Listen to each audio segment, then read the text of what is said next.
So yes, I would like to talk today about the problem of committee selection, which might sound like something where everything has been said already. So let's see. I hope to convince you that's not the case. So let's first, at least informally, define the problem I would like to talk about here. So let's imagine you have a large population of parties. The size can go into millions, and you have some stake distribution that describes the distribution of some particular asset across this population. This is a very typical scenario in any proof of stake blockchain. And now you want some protocol to be executed, but you don't want the whole population to do that for efficiency reasons. And so you want to choose a committee that on one hand should be much smaller than the whole population for efficiency reasons. But on the other hand, it should somehow well represent the population and the whole population. And the particular way in which I would like to achieve this property is with respect to corruptions. So let the adversary enter the picture. So if the adversary might be capable of corrupting a fraction of the population, and of course, by means of the committee selection, it might happen that some of the corrupt parties will make it into the committee and will represent adversarial interests within the committee. This seems unavoidable, but we would somehow like to limit the damage by making sure that the adversarial representation within the committee is not too much larger than what it is in the underlying population. And it's easy to see that if any deterministic committee selection is used, then this is simply not possible because the adversary just looks at the scheme and corrupts exactly the guys that or participants in the population that will make it into the committee. And so we need a randomized scheme for this. And this committee selection problem, there is a fundamental trade-off with it, which is an efficiency security trade-off. On one hand, you would want the committee to be as small as possible for efficiency reasons, to be able to execute the protocol in an agile way.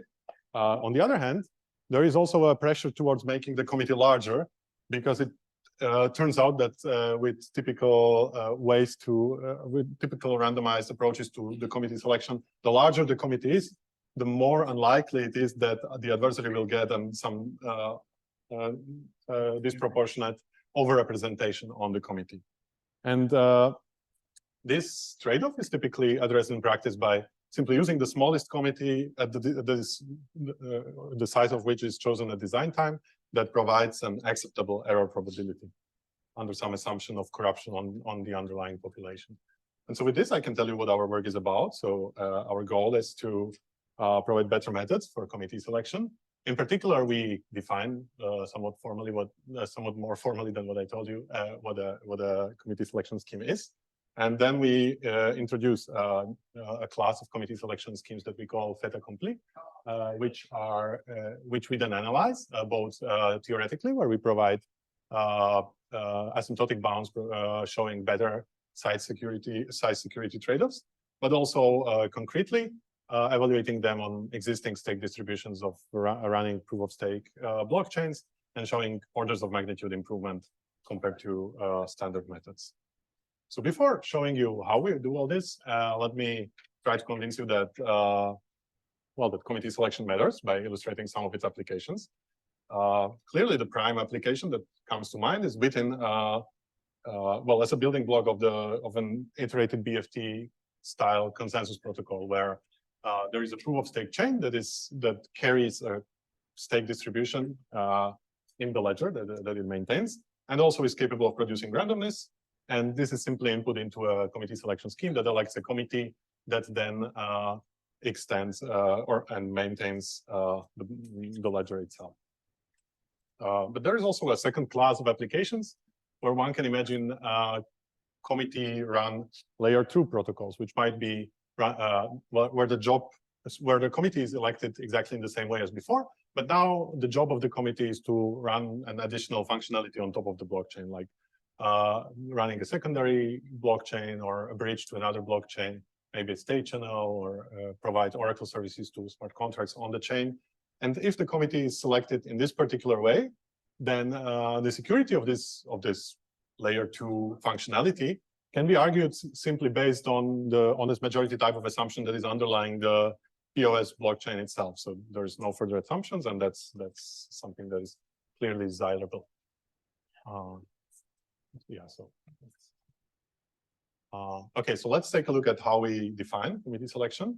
We see it as a randomized procedure that takes a description of the population and the stake distribution on it, and also a parameter n that tells you the size of the committee the desired size of the committee to be output, and it outputs this random variable that just describes the committee with the requirement that the expected size of the committee is equal to the input parameter n. Some nice properties that this scheme might have is if it is fixed size in the sense that it always outputs the committee of this size. Another nice property is if the individual random variables corresponding to the individual seats on the committee are independent. And we also call the scheme perfect if the expected number of seats that are assigned to a party is exactly proportional to its stake in the population. And this seems to be natural and clearly desirable feature. And with this syntax, the security experiment that defines the security quantity that we use to measure the performance and compare these schemes is as follows. So we give to the adversary all the information here, so the stake distribution, the desired committee size, and the mechanism itself, and we let the adversary corrupt based on this information any subset of the underlying population. Let small p be the probability, be the share of the fraction of stake that this corrupted subset controls. And then we sample the committee using the committee sampling mechanism, and we ask what is the probability of getting a committee with a p plus epsilon fraction being corrupted. So with an epsilon fraction overrepresentation by the adversary. Here's the formal description of this. And let me just comment on one particular aspect of this definition, which is that we allow the adversary to corrupt any subset. The reason for this is that the committee selection mechanism might be deployed in different scenarios where different requirements are put on the level of corruption in the committee, depending on what is the functionality or the protocol that the committee will be running.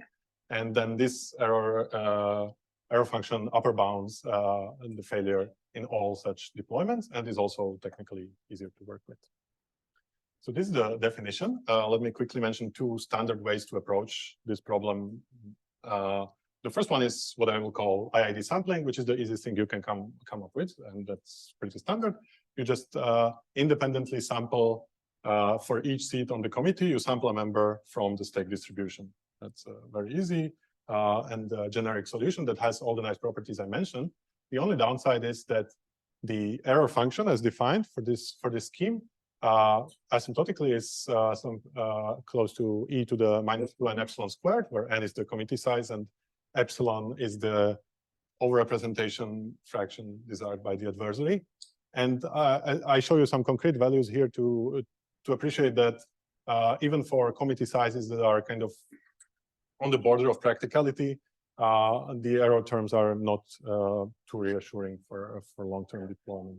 Another approach to committee selection that is very widespread is something I will call in this talk local sortition, which kind of approaches this from the other side, where you sample an independent random variable for each population member, Poisson distributed random variable, that tells you the multiplicity with which this party will be present on the committee, if at all.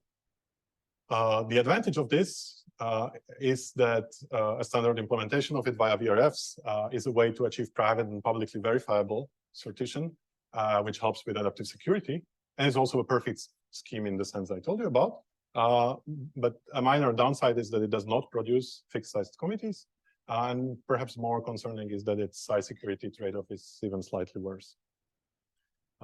So with these two standard solutions on the table, let me describe you the intuition behind our new schemes.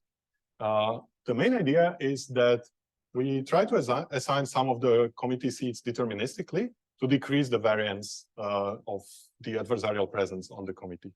And I will illustrate this on a scheme that is the simplest one that we present in the paper, which we call FA1, which works as follows. So imagine you have a population here, together with the stake distribution. And how FA1 works, it works in two steps. It first identifies 1/n portions of stake in the distribution and assigns a seat in the committee to each party controlling one such chunk of stake. So if so, some of the parties might even get several seats assigned in this way. And then in second step, we just complete the committee by assigning the remaining seats using, let's say, the IID method, the standard method, executed on the remaining stake distribution, so on the gray one in the picture. And notice I'm mentioning IID here, but in general, you can use any fallback scheme in this position. In particular, if you care about adaptive security, you could use local sortition, but I'm keeping things simpler here. So let's do IID. So this is a very simple scheme, and let's take a look at how it performs. Asymptotically, we show in the paper that its error function is upper bounded by e to the -2n epsilon squared over tau1. Notice that this -2n epsilon squared appears in the exponent for the IID standard solution. So this is an improvement by a factor of 1 over tau1 in the exponent. So let's take a look at what tau1 is. So tau1 is the leftover probability mass. So exactly the probability mass that is the gray probability mass in the picture. And one can also interpret that as the distance between the stake distribution and the best approximating function of it from a particular class, from a class of functions that take values in these non-negative multiples of 1 over n, and that are upper bounded by the stake distribution in every point.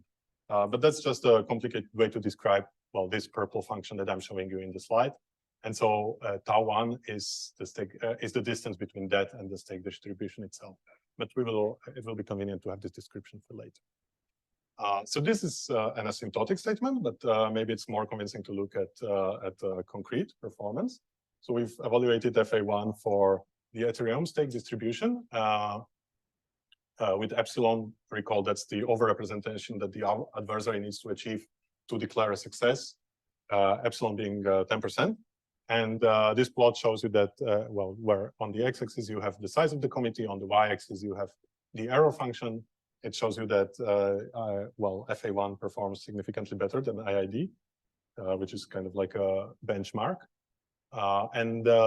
And also concrete values show us that, for example, if you would elect a committee of size 1000 using IID, then you could get the same error in the committee selection process by just selecting a committee of size 273 using FA1. We also have an extension of FA1 in the paper that I will just very quickly describe because it's somewhat more complicated both to describe and to analyze, but it provides better performance, so I would like to at least mention it. And the idea of this extension is that we also want to benefit from pieces of stake that are not quite the size of 1 over n, but almost that, to decrease the variance of the adversarial presence. How this is done? FA2 operates in 3 steps. In the first one, it does exactly what FA1 was doing in the first step. In the second step, it identifies a few of these portions of stake that are almost of the size 1 over n, and assigns seats to the parties controlling them with the appropriate probability to maintain the perfection of the scheme. And finally, in the third step, again, the committee is completed using, say, IID as the fallback scheme on the remaining stake distribution. And here, which exactly are the blue well, portions of stake that are treated in the second step is decided using a different way to approximate the stake distribution using a function, again, from this class that can only take values in multiples of 1 over n. But this time, we don't ask the function to be point by point upper bounded by the stake distribution. We just ask it to its norm to be upper bounded by 1, which is a larger class of functions, getting better approximation, and therefore getting better performance for FA2s. And again, or sorry, just to emphasize, the blue parts in the picture are exactly those, and those are those that are treated in the second step, are exactly those where this approximating function is greater than the stake distribution. The approximating function you can see in pink in the picture. And as I said, since this is a better approximation of the stake distribution, this leads to an improvement. And now I would like to also quickly touch on a slightly different but related topic, which is the topic of weighted committees, where the basic setup is the same. We want to elect a committee, But now we want the scheme to output not only the committee, but also a weight function for the committee, where it is implicit that any actions that the committee takes is considered with respect to this weight function, and so also the adversarial presence on the committee is evaluated as simply the sum of weights of all parties on the committee that are corrupt. Why do we do this? Well, there is this intuitive promise that this could give much better site security trade-offs, because once the committee can be weighted, it might be much better capable of reflecting the underlying stake distribution in the population. And indeed, that turns out to be the case. But also, it's a fair question to ask whether this is useful.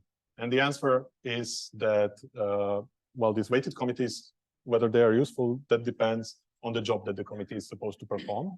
If it's a simple voting, such as in typical classical BFT protocols, then this seems very easy to handle also with a weighted committee. So that would be a good fit for a weighted committee. On the other hand, if the committees are supposed to perform more complex cryptographic functionalities that were designed to run with equal weight shares, such as secret sharing, threshold signatures, or MPC, then maybe weighted committees might not be the right choice, even though there is a line of work. And I would like to just point out one instance, a paper by Gaži et al. Appearing just a few days ago at Crypto, that exactly tried to design schemes for all these functionalities that can work on top of a weighted committee. And so this beautifully extends the domain in which weighted committees can be useful. So we do have a scheme for weighted committee selection as well. We call it WFA. And again, the idea is to assign a seat to largest stakeholders deterministically. So let's order the stake distribution in a non-increasing way with respect to stake.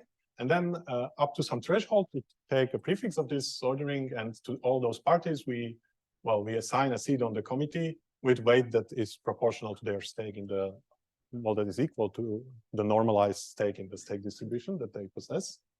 And then again, in the second phase, we assign the rest of the committee using some standard method such as IID on the remaining gray stake distribution.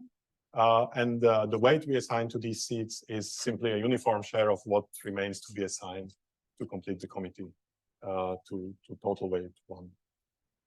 Again, we show that the performance of WFA improves by a factor of rho, which is the leftover probability mass after running the first phase of the scheme, and this factor 1 over rho appears in the exponent of the error of an upper bound on the error function. And concretely, as you can see here, this weighted scheme improves on all the schemes I've told you about so far. And also, I have some concrete numbers to just illustrate this. So if you elect a committee of size 1,000 using IID, but actually the job that the committee is supposed to perform could be performed by a weighted committee, then you could instead use WFA and choose a committee of size 74 to get the same error. I would like to also quickly share some more details on the evaluation. So we have evaluated this on Ethereum, Cardano, Solana, and Algorand stake distributions. You can see some of the details here. But let me just quickly give you the main message that came out of this. This you have already seen. This is evaluation for Ethereum. Just to confirm that this is somewhat of a typical pattern, I can also show you Solana for the same epsilon. And this slide illustrates the effect of changing epsilon. So as expected, with smaller epsilon, the error gets larger. But I guess these two plots illustrate that the gains obtained by our schemes are robust with respect to changes of epsilon. A somewhat curious case is Cardano, where the reward distribution scheme incentivizes parties not to, or in particular stake pools, not to represent more than a particular amount of stake, which results in our scheme not providing improvement for small committees. But we also evaluate this on the Cardano stake distribution when aggregated by pool owners using a heuristic aggregation, and then the pattern is very similar to the previous cases. And finally, I would also like to mention Algorand, which actually uses committee selection as an essential part of the consensus. It uses the local sortition variant for adaptive security, and the committees are of size between 500 and 6,000, depending on their criticality for the protocol. And it seems that in this case, also FA1 with local sortition as a fallback would promise significantly better trade-offs. So that's what I wanted to share with you. Thank you very much. You can find the paper on it